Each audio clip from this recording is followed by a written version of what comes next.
Welcome to Keith and the Girl. I'm Keith Malley. I'm Chemda. This week is our open production meeting for silent trailers. You know, How silent fun trailers. is this? I do know silent trailers, and I do know this production meeting, and it's so much fun. Chemda doesn't know movies at all, right? Thank you. She describes in this game that we play a movie trailer that's playing on silent. I, as opposed to knowing emotion like Chemda does, saw every movie ever made instead. So I play against a group of comedians. This is the production meeting that you can be part of where they plan the movies and the crazy category titles. And people are really digging it. Yeah. Bethany has come a few times now, and Zomniac also. And I heard people ask Bethany in the chat, does that spoil it for the day of the game? Like, now you know the categories, now you know. And she said it absolutely doesn't. We don't reveal which ones we're going to use for the game. What we do is we go over a catalog of categories that everyone gets to chime in about. So it's still a surprise and still this creative thing that we all get to be a part of. And some people last time didn't turn on their camera and didn't turn on their sound. They just wanted to hang out and watch the process. So if you want to join and throw in your insight, join and throw in your insight. If you want to just come and watch the crazy stuff that comes out of our mouths, please do. Yeah, it's also fun. I was told, because I'm not allowed at these meetings because I'm competing, but it's fun to see if Chemda even understood the category correctly that was done at the production meeting. This is what I'm hearing. I'm just saying it's a good time. Get your pass to the production meeting at keithandthegirl.com/tickets. Also, this Saturday, we are premiering a new video on our Keith and the Girl YouTube page, a silent trailers game that we played with Danny Vega, Chris Mancini, who you just heard on Keith and the Girl, May Wilkerson, Dave Hill, Lori Kilmartin. Watch it together with us. Comment along on Saturday. Make sure you go to our YouTube page, hit the reminder button on the upcoming premiere video, and that's it. You said it now, and we'll see you Saturday. Okay? Today's guest is Julie Seabaugh. I'm very, very excited. She put together a new documentary. It's going to be out September 8th. Too Soon, the comedy of 9/11. What a great title, first of all. Yes, and the poster yes. is the lights, that went up when after the towers went down, but upside down. So it's putting a spotlight on, a stage and a microphone. Like, as you're describing it, it's giving me chills. And to be speaking to comedians about something so serious as 9/11 in a city that a lot of them were at and perform and continue to perform and live, it's an amazing, amazing documentary. September 8th on Vice, 9 p.m. Eastern time and 9 p.m. Pacific time. I don't know how that's done, but that's magic in and of itself. It's Vice. Right. And if maybe you don't have Vice or you want to be around a bunch of people, you can go to that Hollywood Chinese Theater on 9/11 if you don't have your own 9/11 party going on, and be around other people. So many Keith and the Girl guests are in this movie. And I left Jesse Joyce a message last night. And I said, hey, I saw the 9/11 doc. You come off great. Then he wrote, really? Are you being sarcastic? Comedians, right? And then I leave a message. I go, no, I am not. A voice message. I'm not being sarcastic. Oh, shit. I was born with this voice. Well, this isn't going to help you out. But anyway. You made it so much worse. But he goes, I don't remember what I said. That was like 4 years ago. I'm like, well, no one wants a 9/11 16th anniversary, yawn. Right? We want the 20th anniversary. Yeah. And he goes, do you remember things that I said? And I said, well, you wrote for the roast and you were thinking what jokes are appropriate and what not. And it sounded good. And he goes, oh, okay, good. And then I said, and that you're glad 9/11 happened. Anyways, see it on the 8th. It's very exciting. Keith is going to go, like, at the end when the credits come up, he's going to pause it and then go down the list of all comedians who just saw you on Too Soon and then just wait for it. Right. He's like, really? How'd I do? I wouldn't know, or whatever sarcasm. Yeah. You were the racist asshole section when it came to 9/11 and the Arabs. She needed a twist. Yeah. And we'll delve more into this with her, of course, but the movie talks about the need for comedy when there's tragedy like 9/11. And listen, if you listen to Keith and the Girl, I'm no different. There is a need. I remember when I made a joke about the Batman shooting, and I said, well, at least the guys didn't have to finish watching that piece of shit. It's not even so much to be shocking. It's a fucking, it is a need. And, then people, of course, get upset with me, but I don't know, rate your congressman or call BetterHelp, because this is what I do to deal with it. Do what you have to do to deal with it. Mental health is finally a thing, and Hamda and I both use BetterHelp. Absolutely. And if you're struggling right now for a billion reasons, quite frankly, you're not feeling like your normal self, get some help, and therapy helps. The smartest people you know are in therapy, right? That's interesting. Much more affordable than in-person therapy, and you can start communicating with your therapist in under 48 hours. Join the millions of people who are seeing what therapy is all about. See if it's for you. You're your greatest asset. This podcast is sponsored by BetterHelp, H-E-L-P. And Keith and the Girl listeners get 10% off your first month at betterhelp.com/KATG. That's betterhelp.com/KATG. I know you talked about using comedy to process, but I also think if you process, you'll be able to laugh at it more and just be able to laugh at it at all. Otherwise, like if people are triggering you left and right, and you lost your sense of humor, you can actually find it on your own by processing what is triggering you. And I do think BetterHelp is really good for that. Don't worry alone. Never worry alone. BetterHelp.com/KATG. If it's mentionable, it's manageable. Huh? See what I'm learning? BetterHelp. I love it. Look, we're going to get Keith in therapy for this next fucking segment of the Keith and the Girl World. That's going to be great. Also, what's great, because you can watch the emotions and the reactions of the guest. I think we should do these long introductions from now on. This is going to be a great segment. Just watch Julie introduce her. She's watching us introduce her for the last 5 minutes. Right. Watch her sweat on our YouTube station when it comes out. She wrote for the New York Times, Rolling Stone, GQ, Variety, The Hollywood Reporter, Vulture, Time Out, New York, Time Out, Chicago.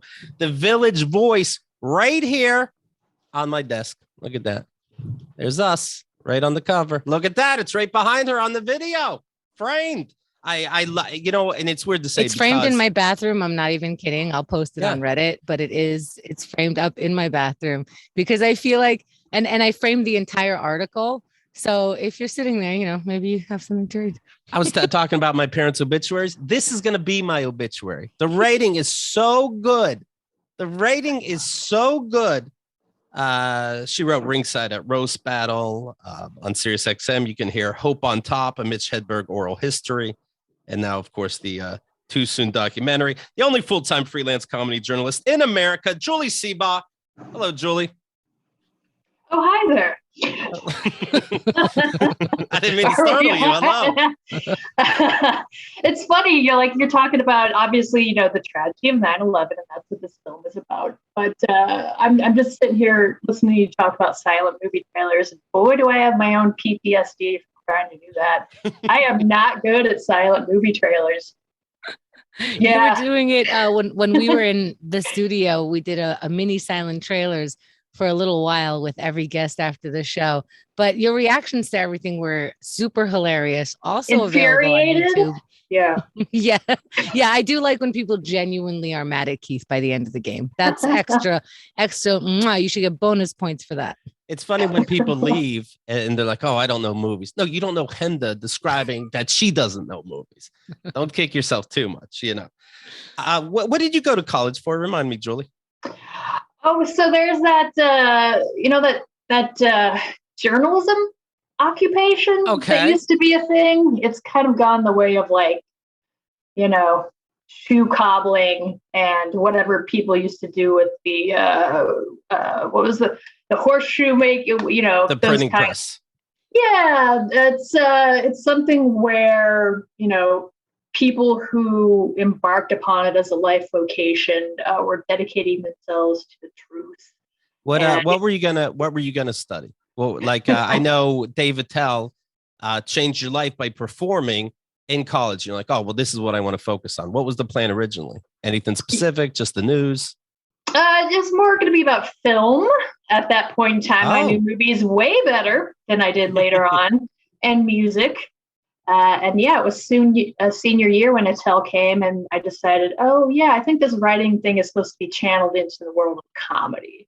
Oh, man. So your school is the one that hired him to come? Yeah, it was just, height of Insomniac. And so this Oh, was wow. like late 90s, early aughts. And he did a show at Jesse Auditorium. And a couple of us got to go backstage, and we convinced him to go to the Heidelberg bar across the street with us afterwards. Oh, it took a lot of convincing. Yeah. Yeah, it was kind of easy. And people were sending him Jaeger shots from all over the place. So we had like a table full of Jaeger shots, and he can't drink them all himself. So No, he shared them. But So- I think he should sue you guys, and you guys should sue the school. Like this was your inspiration night. They should hear about this. You were telling us another time, this will be your fourth time on Keith and the Girl, that you struggled. Do you still struggle with panic attacks, anxiety in general? How did comedy help you out? Right. As somebody from rural Missouri who dealt with a lot of religion growing up, as you may be familiar with yourself. Sure. Yeah. When I kind of started thinking on my own and got into the world in a greater scope and traveled and lived in New York and lived in LA and all that, I was more drawn to truth than ever before. What is truth? What do we actually know about the world? And how much of it is shaped by opinions? And what is the actual, voice of reason that we can look to? And I found that in comedy. Instead of going to Neil deGrasse Tyson, you went to Eddie Murphy.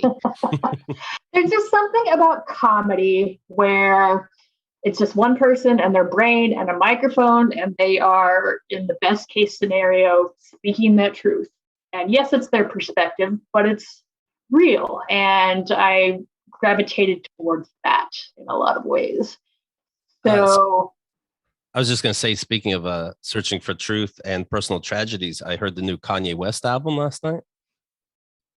Donda. Oh my good God. First of all, they're saying that it was sent out ahead of his approval, which I don't know if that's true or not. Is he just saying it because it's getting negative reviews?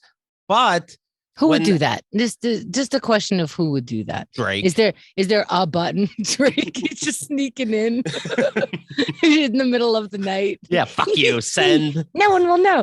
Yeah, like I don't know if it's just, is it a send button? Is it a red button in someone's office that somebody got? Like, who releases it before it's okay? Yeah, I don't think you go through DistroKid. I think it's a number from Kanye's people to an actual Apple that is a computer, and they probably it's not CD, baby. Right. I don't think it happens accidentally. And with that said, the artwork that pops up on the music player, completely blank, completely black.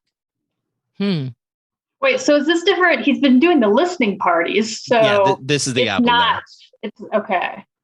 And it just came out, and I guess later on we'll get Kanye West on the Kanye West edit. I don't know.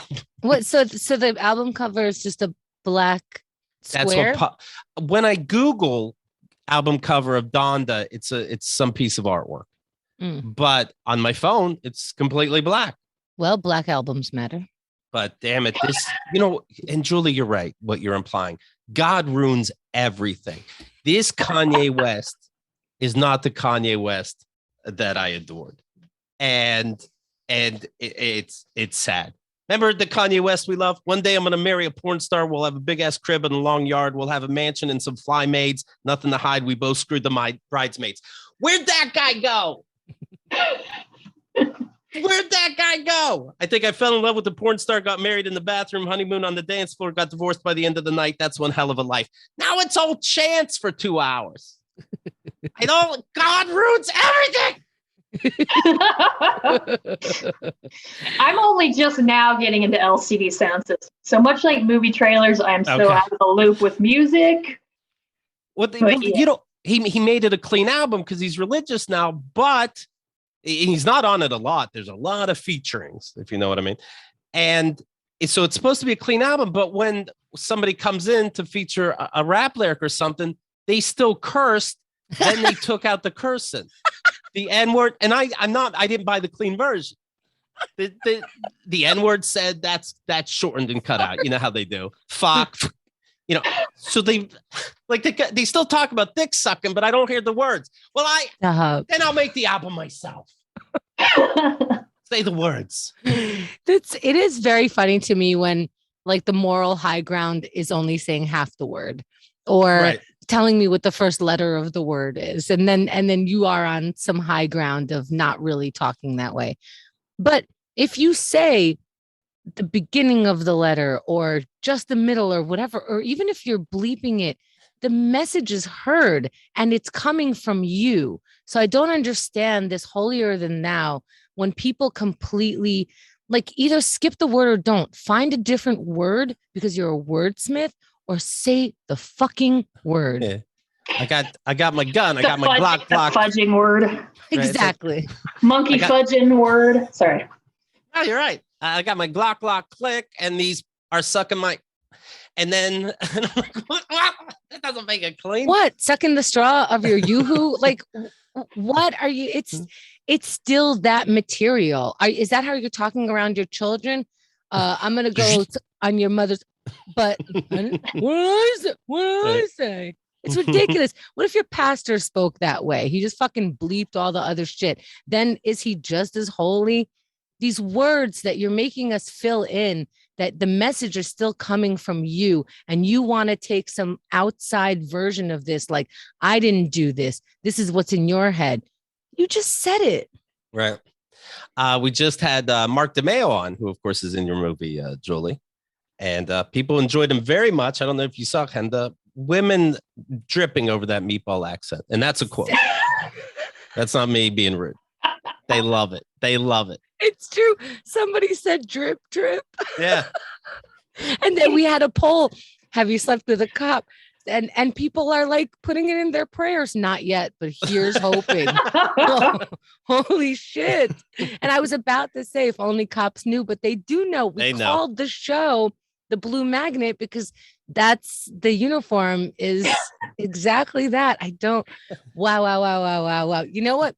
Good on you that you can have like a weird kind of fetish, you know, but why did the divorce happen? We asked why the divorce happened, and he's like, "Oh, I wasn't as in tune with myself as I should have been." Oh, so you're a fucking chick? Yes. Sorry, what were you gonna say? He was one of those that, the whole process of the documentary is like 5 years in the making. He was one of those that was early on. But yeah, I do remember very magnetic personality. He's got some height. He's got that dark mystery broodiness to him kind of thing. It kind of segued well into the whole Doug Stanhope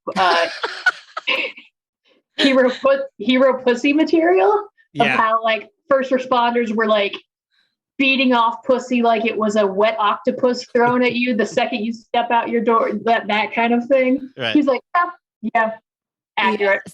So you put DeMeo in so you can have a little sex appeal in your 9/11 movie. Well, I mean, you also got like who else? Yeah, I don't know what sort of sex appeal else would put in there. Oh, please! You know what? This is more insulting than anything. That like you have comic after comic after comic, and you're like, who else was sexy? You have all comics. Right. You should be like, yeah, all of them. They're all looking great. The lighting is beautiful. I mean, Mark Maron definitely has a strong middle-aged female following. And even one of our producers' advice, she's like, what's this Maz Jobrani's story? Mm-hmm. I'm like, no, you're not. It's a very sexy documentary. Absolutely. Did COVID affect the filming or being able to meet up with people? Or it's we were supposed to be in the movie. Right. Kemda couldn't leave her house. Yeah, we for the first 4 years of it, it was basically just my partner Nick Scown, who's the co-director and one of the executive producers and edited the film. We went to New York and we went to Montreal and even Lenny Clark in Boston, and it was really the two of us for 4 years until we got connected with Pulse Films, who in turn connected us with Hazy Mills Productions, which is Sean Hayes and Todd Milliner. And we tried to sell the thing. Everybody said no because it was controversial or they didn't get it or whatever. But Vice wanted it even before we pitched it. And they were pretty instrumental in helping us set up Zoom interviews for the last like 10 or so big names that Sean Hayes helped us get. So we were doing like even Jimmy Carr, it was at 5 a.m. Pacific time and he's in London. And that was kind of our first 3 or 4 months of this year, was finishing filling in gaps. And I kind of loved it, actually. I would prefer it to interviewing people in person because it's like, I don't have to leave my house. I don't have to put on pants. I can wake up an hour before, do some caffeine, eat a breakfast wrap. Oh, am I talking about this morning? I think I'm talking about this morning. But it's the same, like, you can't even see, like, I got pajama shorts on. I love it. Let's keep it going. Did Vice buy the show outright? Yeah, so they, it's basically a first run exclusive. So after their time frame of re-airing it on a repeating schedule, which I'm not entirely sure how long that's going to last, then we can kind of open it up to secondary things like maybe Hulu, etc. Sure. Good. We said the other day how the, vaccine has been FDA approved. So anybody thinking that's that's my talking point. Why is it not FDA approved? Like good stuff like cigarettes. And of course, just like you can guess, I see a Fox News clip where the woman's like the I hate to say the word news person, but this person behind the desk is like, yeah, but why was it approved so fast? And then within a 2-minute span, yeah, well, then what took so long for the approval? Oh my God. This is on the news? Pfizer made Viagra. What's in it? and by the way, you getting a hard-on was the side effect. It wasn't for that. But but who knows what's in the vaccine? For God's okay, sake. but hold on a second. When a newscaster says, why was it approved so quickly? They have the fucking answer for that. Right. This is what bothers me. It's not, let me shed some more ignorance on you. It's what made them be able to approve this so quickly. There are systems in place that they can actually explain in, I believe, less than 5 minutes that will explain how we got the vaccine so quickly and then how the FDA approved it so quickly. And as a newscaster, that's your question. And then you come back with the answer. Right. Welcome to Fox's Just Saying. Fucking hell. And this is just part of the degradation of journalism I've, witnessed over the past, it's going to be like 19 years in January that I've been doing it. And it's all just talking points and reactions and hot takes and taking this tiny snippet of something somebody said and blowing it up into something that it didn't mean if you utilize it in the proper context. And also less and less money constantly. Yeah. So, yeah, a little side note, you can't make a living either. And also, by the way, at least like when a regular like UPN 9 or whatever, their news, they're like, these new kiddie meals, could they kill your actual kids? News at 11, at least they promise to answer it. Okay. Like, yes, you're of course flipping out. It's the only thing on your mind while you're at work. But at 11 p.m., they're going to tell you the answer. This Fox News is like, is this going to kill your kid? You find out. Get back to us soon. You decide. It's also stuff like I caught a snippet of the news the other night, and it was like a TikTok video of this daughter is annoying her mom, and it goes viral. I'm like, this is not new. This is what? This is social media. You're using this to get, again, clicks. This is not news. I saw trending number 1 is COVID-19 vaccine is effective at preventing severe illness, hospitalization, and deaths, says the CDC. Oh, I'm glad we're on the same page now. How is this news? And it got to number 1. I thought so. I thought we knew. And by the way, stop making your kids so scared to wear masks to school. They'll wear masks. They don't give a shit. It's when they fall over and you're like, oh my God, are you okay? They're like, yeah, I don't think I should be. They would love masks. Think of all the candy you can eat in school if you have a mask on. It's a fucking free ride. I'm starting to think being a parent isn't the toughest job. Is that okay to say? Oh my God. Yeah, I also thought at the beginning, I was asking the people I knew with kids, is it a weird thing to slap a mask on your kid? Are they crying about it every time? Are they fussy about it? Turns out kids adapted the easiest to masks, I guess, because they just, I was saying this morning at OMAT, everything is new to them. Oh, that's what we do now. That's what we do now. So they're constantly adjusting. This was just another part of their growing up. It's us that were like, here too. Oh my God.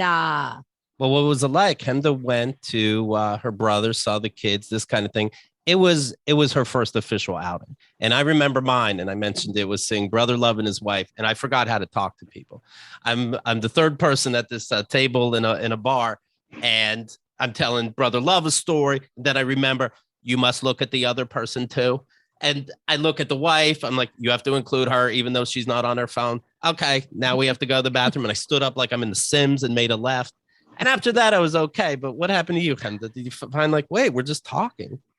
So right before he was coming, I knew that he was like a mile away at that point. It took him like an hour and a half to get to our place. I was tearing up. I was like, this is the moment. And I'm going to have this big, explosive, eyeballs tearing reunion. He might cry. Xerxes might cry. Nobody might cry. It might just be me. But there's going to be crying. Oh, boy, this is crazy. And I see him and we hug and that's great. And then he hugs Xerxes and that's great. And then we just have a regular time. Okay. And it was just so regular. It was so regular that I had to, in the middle of the visit, go, no, I haven't seen him in a year and a half. And there has been a pandemic between us. This has been very traumatizing for me in a few ways. And I'm hoping we can kind of talk about it a little bit, but they're so busy with the kids and everything that even that became regular. Like we just did regular things. And it's as if the pandemic got erased, which is weird to say because the trauma didn't, but it was almost disappointing how regular it was. And then it was back about to like, hey, just because you expected this crazy response, it doesn't mean that this isn't so nice. And I kept, wanting to mush the kids physically because you could see them and I've seen them grow up a little bit, but to actually physically be in their face, I had to stop myself from, you don't want to be a kid and your aunt's like constantly, then you're not being treated like a person with their actual thoughts. So I would like to say that I restrained myself very well, and they will hear about it when they're grown-ups, how fantastic I controlled myself. They were super cute and it was really nice. And if you wear masks, you don't get ants' kisses all over your face like right? This weekend I was going to go to my dad's house. My dad doesn't live in what do you say? Your birth house? Oh, the place you were raised in. Yeah, and my your dad childhood home. Childhood home. Those words make sense. And that's really what being a journalist is, right? You edit as you go. And so we saw that in real time. So I was visiting my childhood home. My dad doesn't live there. He lives closer to my mom, who lives in assisted living. I was just curious, what would I see? I have no idea what to expect. And none of my siblings did either. Like I thought maybe somebody got a videotape from a phone or dad's phone or something. Nobody knows. Like he says, no exaggeration. He said that 55 trucks had to take things from his house. It took 50, and he quit counting at 55. And that doesn't include the passenger side being filled to the brim. So I don't know what's there, and we don't know if he's lying. We don't know if everything could be there. Nothing could be there. He could have a cult of 30 people in his church down in the basement. I don't know what to expect, and no one does. That's so weird.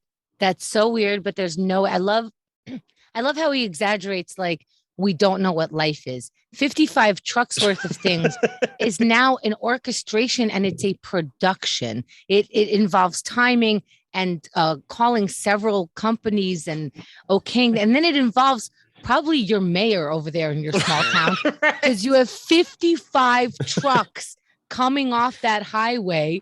They sold out of gas in your fucking neighborhood. Like 55 trucks. We helped Diana Ross move. Right. We were not 55 trucks deep. And she has a bowling alley in her basement. Right.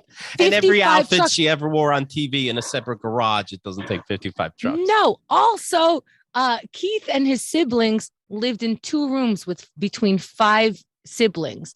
So it's the house is not this, giant, the West Wing and the East Wing.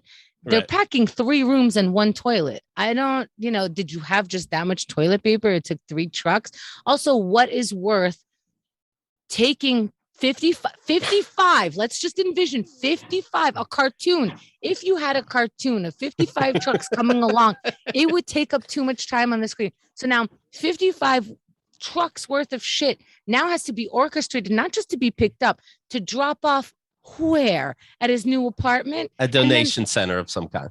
Oh, and donation centers just take 55 trucks worth of things. You're right. Oh, Mr. Malley showed up. 55 trucks. What a good day for us, because we need 55 trucks. And nobody has to take inventory because we're donations. Right. So we're happy to have anything he puts in. And by the way, donation places take absolutely every fucking thing on your 55 trucks worth. I came in to a Salvation Army with the TV, and they're like, "No, put it over there." I'm like, Right. First of all, it's free, asshole. Like, then No. take it back. I don't care. No, there's a channel. I don't know if you're familiar with it. It seems like kids are telling their parents about it. Channel called Mr. Beast. And Mr. Beast does crazy, ridiculous things because he has so many followers and now so much money that he will go to a car dealership and say, I want to buy all your cars. And then I'm going to sit here and sell them for $1 as people come in to look for a car. It's really fun and inspiring. And he's like 20 years old. He's got a gang full of 20-year-olds who are like, pretty doing really, really good stuff, but also goofy 20-year-olds. But he really is selling these cars for $1. You don't think that Mr. Beast has some adult in the corner with a clipboard minimum Right. going like, oh, okay, the paperwork, and like we have to call ahead to say that we need to buy. They did it for a supermarket. They wanted to buy the whole supermarket and then just open it up for people. Turns out it's better for the community if you only buy half, because we need to be stocked for regular people on other days when they're not being visited by you. These are logistical issues of somebody trying to give away groceries in a community where people need it. But your 55 trucks don't need to be videotaped. It's nothing special. There are 55 vehicles in the entire road of that community that Keith grew up in. 55 where everybody goes, oh, that's Mr. Johnson's vehicle and that's Mrs. Smith's vehicle. But his 55, it would have been in the news. Wait, I'm sorry. I think I missed the number. How many is it again? Yeah. No, I'm just feeling. I'm feeling better about like. Surely that's also not counting what was on the driver's laps. Right. I've moved around so much, and people are like, "You own no belongings." I'm like, yeah. I once moved to Vegas with in a 2-door Sunfire with everything packed in it. Like, I would vastly prefer that than how many trucks? Right. 55 trucks. Yeah. I am pretty sure that they are nations and countries that are not 55 years old, but 55 trucks. Imagine what size 55 trucks don't fit on all the acres of land that tiny house sits on. Right.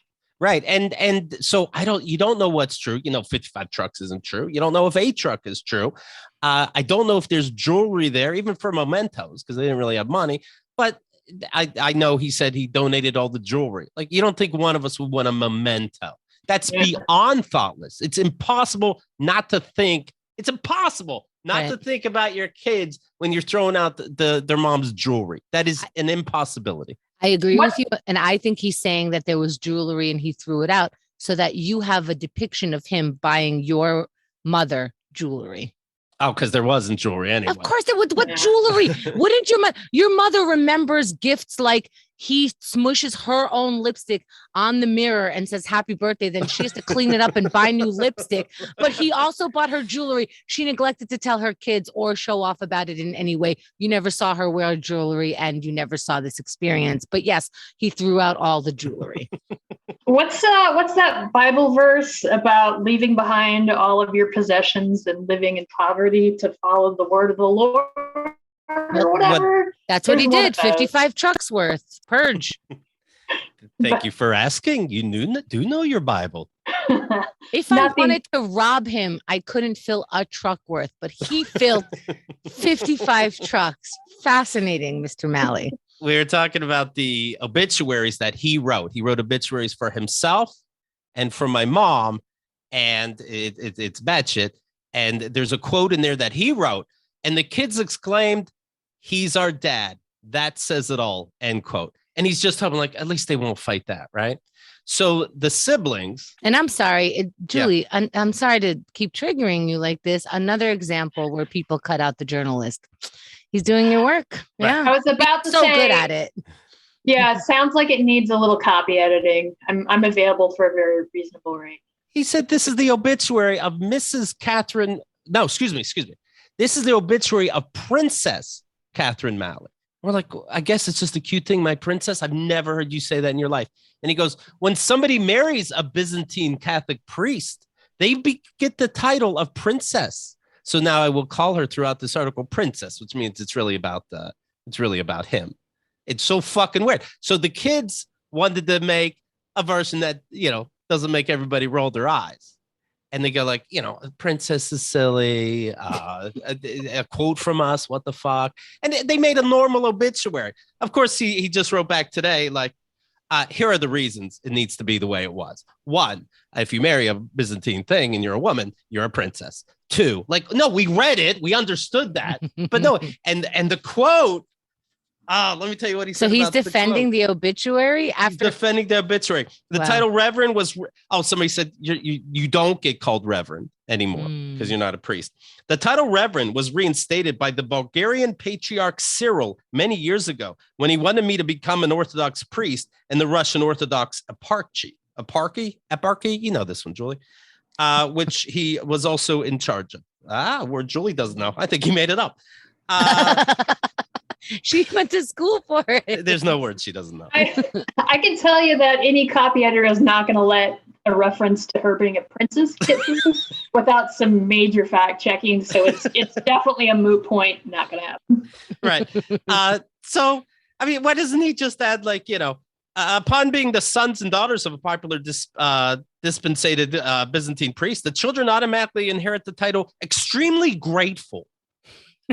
You fucking weirdo. And so he goes, so here I have so many papers here, they're kind of jumbling around, but they said, did you make us say a quote? And he said basically, yes, it's my death, so it should be about me, and while I'm still alive and I have some say, I think that quote is fine, and that quote will stay. Here it is. Attributing a quote to the kids is an odd thing to do, one of them said, especially after we sent you a copy of what we thought was a well-written obituary. He said, I like the way I quoted what I quoted. I hope that you can live with it. Like, why would you want to? You're quoting us and we don't want to say it. Never going to get through. Yeah. After all, it is a write-up about me, isn't it? And how I prefer to see things. Now, if that's not a giveaway, so we didn't even want to say he's our dad. That says it all. That's too leading. And you're like, can we do it the way I prefer to see things? That what? You are dad? So, can we do it the way I then make yourself king? Since I'm still alive, I think I have some say in its preference. Part of me, and with all, Sure. Everything to your face. Yeah, sure. Yeah. But why are they bothering? I don't know. I think they want to show some respect. Like, we're going to have to change this, but let's at least show you. I don't know. They forget how bad shit he is. Of course, he wants to keep everything exactly the same. There's no talking about it. I guess they might just wait till he dies and put in what you want. Right. But yeah, they tried. But I'm wondering if they're afraid that your mom will die first and then this horrible obituary. Yeah. Which, I mean, I guess, Julie's giving us the inside information. It's not going to pass. It's never. Yeah. This is a argument not even worth having. Just tell him he can do whatever he wants. And then at the appropriate moment, when it comes to pass, you will completely have control over all of it. I guarantee. And like obituaries, you don't just pay them and they put whatever you print. Like, those have to be factual too. Right, there's fact checking that goes on, and it also it has to be an official. Like, you can't A dead person can't submit what they wanted to say. Like, that's my brother Mark said, like they're not going to run, like a newspaper is going to judge what is appropriate in terms of length and wording, and they're going to get quotes from you and kind of make it up as a semi-collaboration by the bereaved left behind, but it ultimately is their copy, and there's nothing he can do about it. We are so bereaved, said the children upon finding out that King Mally passed away onto the next realm of heaven, where there is no sadness and no loneliness and only happiness. There's also a section in the obituary where he writes, his children didn't like that he was tough on them sometimes, but learned that it all worked out for them to be successful in the end. You think that would make it? It's a little too subjective. It has to be fact-based, and that something like that would be checked with you. Is that actually how you did feel? And yeah. How long is this whole thing, by the way? It's 7 pages, this obituary. It's he's going to get the cover. It takes up so much space inside. Yeah, he writes, make the cut. He wrote he was extremely popular in the seminary. My brother also went to the seminary and talked to people that know him, and they're like, yeah, I think I know him. I think he gave us rides sometimes. You added you're extremely popular in the seminary. And I did 4 football passes in my high school game. What are you adding? These are people who have to say something nice about everybody. Right. And this is what they found. He gave us rides sometimes. You remember Cool Guy Joe, who gave us rides sometimes? Highly respected. My brother said, I want to put in real quotes from Mom, like, quote, at least he doesn't do drugs. I'm guessing this whole thing is going to end up being like somewhere around 100 or 150 words mixed in with everybody else. And it's more like a fantasy obituary draft. Like he frames it. And I want it on my tombstone, the entire thing. We were thinking, do something like, well, someone has to work, she lovingly yelled as the oldest child screamed back lovingly from the basement steps. Stop fighting! Tears of joy streaming down his face. How many lovingly adverbs are used in this one sentence? Editing, need some editing. I'm starting to think he's a little fibber. That's what I'm starting. What he should do, the obituary, do it like he puts. So he self-published 2 books. When I say self-published, they didn't go anywhere, but he made them. He printed 2 books. Yes, and that he wrote. The beginning of the book start with quotes, but they're all quotes from him, and he's telling himself that that's okay because he'll be like, "This book about God opened my eyes and changed my mind." Said, "Quote, a student." He's like, "What? I was a student once." Well, did the book open your eyes? It's still a lie. It did open. Writing could open your eyes. Sure. So that's what the obituary should be like. A loving person, a waitress. He will be missed, a bus driver. Yeah, but has a waitress ever said he's a lovely person? He once gave us food in the house, so he was a waitress himself. Oh, I apologize. Yeah. I don't know English. Yeah. Yeah. It's my second language. Cool. Cam and Lee wrote, as much as he liked begats, I'm surprised the obituary didn't have any. Well, we don't know where we're from. We don't know anything about our family. There's no begats, because then we might find something. There is a secret, Julie. I know it. I don't know what it is, but there's going to be one more shoe dropping it. And it's not just him trying to fuck my ex-wife. It's going to be something even bigger. It's like your own personal 9/11. He doesn't mention any of his siblings or family in this article. So, which leads to my point that he alienated everybody. No friends or family. And then he writes in the obituaries, following the funeral service, only the after hangout is for immediate family. As if anybody's going to see it and be bummed out. There is no other person. The whole town's invited. Don't worry. I won't see ya. Oof. Also, why do you get to decide if we're going to meet somewhere or not after your funeral? No. after my funeral, you all go home. Okay. Right. And only the siblings, and if mom is still alive, those are the only people who get to meet. Everybody else, I'm sure you have shit to do. And I know that you want to mourn together, but they need to be by themselves. I was talking to Kat, the ex that I was just mentioning the other day, and she happened to recently see her mom. And she wrote me, I was just home when we mentioned you. Actually, your dad, too. She said at the wedding, he spoke to her the whole time about some religious book he was writing and then was asking if she wanted to proofread it and edit it. And she was like cringe faces. Oof. So the first time he met your soon-to-be wife's family at the time. Yes. That's the conversation they had. Yeah, I'm working on a religious book. It's going to open people's eyes, and I will allow you to proofread it because you just mentioned you're Catholic. And she's not invited to the after party? She can't come either. We have a quote from her now. Right. We do have a quote from her. Like a genuine, have something to say quote. Right. So I was very excited to go to this house, but maybe you can tell already. I didn't go after all because the siblings decided they want to wait until we have a couple days together because it's a 7-hour ride to our parents' place from here. And that's from one of my brothers that I'm meeting. It's even further from New York City, and no planes make any sense. So we do a 7-hour ride, go through some things, have a couple laughs, and have to drive back. So unfortunately, I don't have the gems. With all due respect to you and your fam, Sure. You discovered this on Saturday morning. Do you guys plan anything, or do Friday you just night, and they apologize for not including me in the loop. But it seems like you're like, I'm going home, and I go, wow, good thing we recorded early on Friday. I'm leaving also, right. And Keith's like, no, I'm leaving on Saturday. I'm like, we're recording on Sunday. They live 7 hours away minimum. We're recording on Monday. You mean? Yeah, sorry, on Monday. Yeah. If nobody pees, you can get there by like 9 p.m. Then you got to turn around by the next day, the same time at the latest, if you don't want to sleep. And do you plan? Do you go, I'll meet you on Saturday at so-and-so, and then we're going to leave on Sunday? Or do you just go, want to meet for the weekend and pretend like everything is down the block? First of all, where were you? Where was I? Yeah. So now I'm hearing all these ideas. I'm not allowed in the funeral. You heard the rules.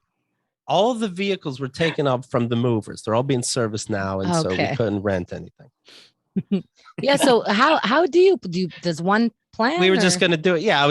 We didn't plan when, but I was going to meet my brother somewhere. We were going to drive together. Other people were coming out. That's all I knew. That's all the planning we did. I would love to talk to the partners.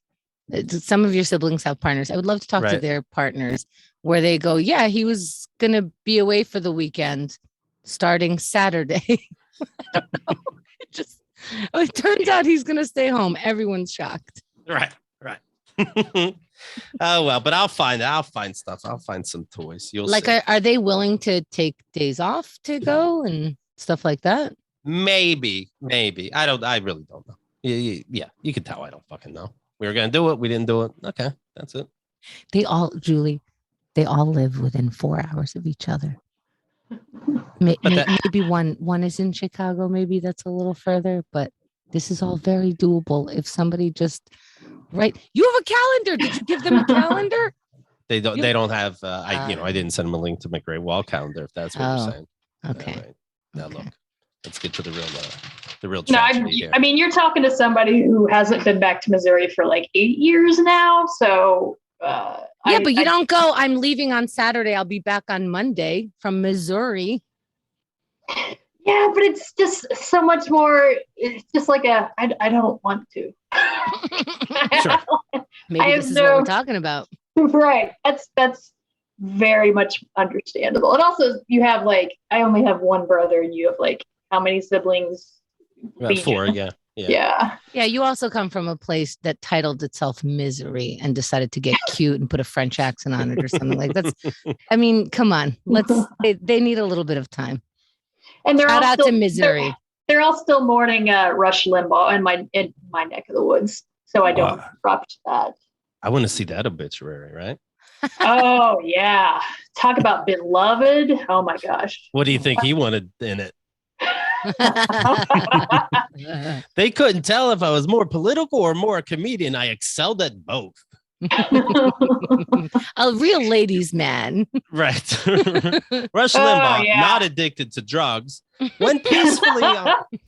His relatives said lovingly. Right. And he could hear perfectly. The end. All right, let's talk about this movie. Not about 9/11 and how bad, of course, we need. This is so good. I noticed when I noticed it was so good is when I looked at myself and noticed I was leaning forward on my couch. You don't see any clearer or better, but I just realized I'm like, oh, I got to make sure I don't miss anything. Now, I was just told the Suicide Squad was excellent, so what the fuck do I know? But I'm telling you, I thought this was great. Yeah. Thank you. Absolutely. Yeah, it was definitely a labor of love, and we had to kind of fight against the bad language in it, like talking about, you were saying how Kanye is only hinting, suggesting at wisps of cursing. Right. We are ultimately going to have to do like 3 different versions language-wise, like clean or super dirty or only appropriate for 9 p.m. And Right. most of that is due to the fact that I made sure, like, we're going for the dirtiest jokes possible. You really have to. You really have to. Yeah. It almost makes me think of that Bo Burnham movie 13. And I loved it as an adult. I hate movies about children, but I can tell every sentence as him being a comedian who he knew was important, as opposed to movies just using filler words. But I also knew 13-year-olds should see this. And they did end up opening up some theaters for some classrooms to see it. And they kept in the cursing. And you have to. Like 13-year-olds don't know what cursing is, then it's not a real fake movie. And jokes about 9/11, is it too soon? Is it too offensive? I better hear these offensive jokes. Also, guys, if you're if you're going to see a 9/11 movie this year, this is the movie to see. Too soon. No, I remember thinking that, just like and it seems stupid now, because of I'm in my 40s and life throws all this bullshit at you. But I remember thinking at the time, after 9/11, I lived in New York, and I'm like, yeah, why is a joke so fucking important now? Will you ever laugh again? And then I don't know what happened. It just came to me, this joke, but it was like, well, can Israel laugh after lunch? I'm thinking you're bombing and dying all the time. Do you think you can tell a joke once in a while? And something in me said, like, yeah, okay, we can be human goddamn beings. But like this movie explains, as if it needs explained, yeah, it's thank goodness for a certain late night talk show host or SNL doing a skit, or comedians going back to clubs. It is important. Again, it seems, I don't know if the word's trite, but yes, laughter is important. Laughter is healing, and I think the doc explains it great.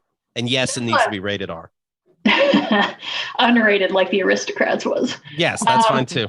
Like, there's a lot of young comedy fans now who don't remember 9/11. And, this was the first time that the comedy clubs closed. Like, this hasn't happened before. Talk shows don't leave the air for 24-hour news cycles. And, kind of comparing it to what we see on social media, like, they understand cancel culture a lot more. But this is an example of, a time before this movement of cancel culture where, like, no, actually, like, there were bomb threats to comics who discussed it. Janine Garofalo was harassed. Mark Maron almost got into a fist fight with a Marine. Bill Maher lost his job for Bill Maher lost his job. And I remember seeing that live, or, when it aired live, I mean, and he said, you want to talk about these 9/11 guys, they're cowards. They're not cowards. They're brave. They threw a plane into a building. It was almost a throwaway point. That was the end right there. That was how too soon it was. Because he's right. He is right. He is right. It takes a lot of bravery. And he said, we're sending these missiles with nobody in them. We're sending drones, and these guys are taking a plane class. That's brave. Say what you will about it. It's not cowardly. Right. Was basically the statement. And you get companies boycotted, advertisers withdrew, and that's the least problematic thing he said, and he says way worse stuff now. Right. And I get what it's not right, but I get what the public is doing. They don't know how to deal with it. So they can attack this guy. They don't know how to, write to a Middle Eastern country. So they'll attack Bill Maher for having half a point. Yeah, it was an Eddie Brill quote in the film. He was the warm-up comic for Letterman at that time. So he saw everything happen in terms of coming back and trying to entertain people firsthand. It was like people find drama in little things that it's easier to control than the big drama that's overwhelming and you can't figure out how to process it. So you're focusing on, I don't know, Mark Maron said something bad about the president. Let's latch onto that instead. Right. I remember my dad, he would say something stupid, believe it or not. And I'd make some joke about it. And he's like, is everything a joke? And I think it hit me then too, where I'm like, you know what it is? Yes. Everything's a fucking, how silly is everything? Work is so fucking silly. What's the best way to get them to click like on our YouTube? If they really like it, it should be easier for them to hit that. This is ridiculous. These constructs, so-called polite society, money, what the fuck is that? Sex is goofy as fuck. It's all funny. It's all funny. Or you're gonna die. Yeah, I think for me, the biggest takeaway personally from this is not that comedians should be able to say anything anytime they want. It's more that comedy is subjective and you can't prevent people from laughing what they want to laugh at. Right. Sorry, you can't stop me. Did you debate about putting Louis C.K. in? Louis C.K. talking about getting a blowjob on 9/11. You have to debate about it. So one of the final questions we would ask all interviewees, and again, this started in 2016. It predates the Trump presidency. Right. But like the first question, one of the last questions was like, what is your favorite joke about 9/11? Yours or somebody else's? And like the overwhelming majority of people said the Louis C.K. joke about, I think you can kind of tell how good a person you are by how soon you first masturbated after 9/11, right?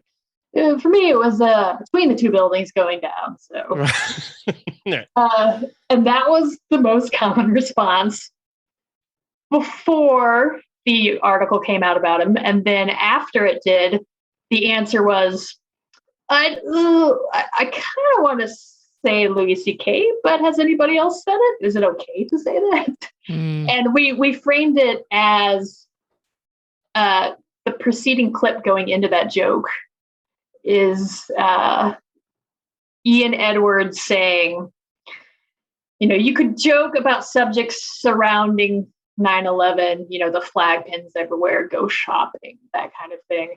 Right. You couldn't address 9/11 directly. If it did, it had to be something so horrible, so terrible that you couldn't help but laugh. Cut to Louis C.K. joke.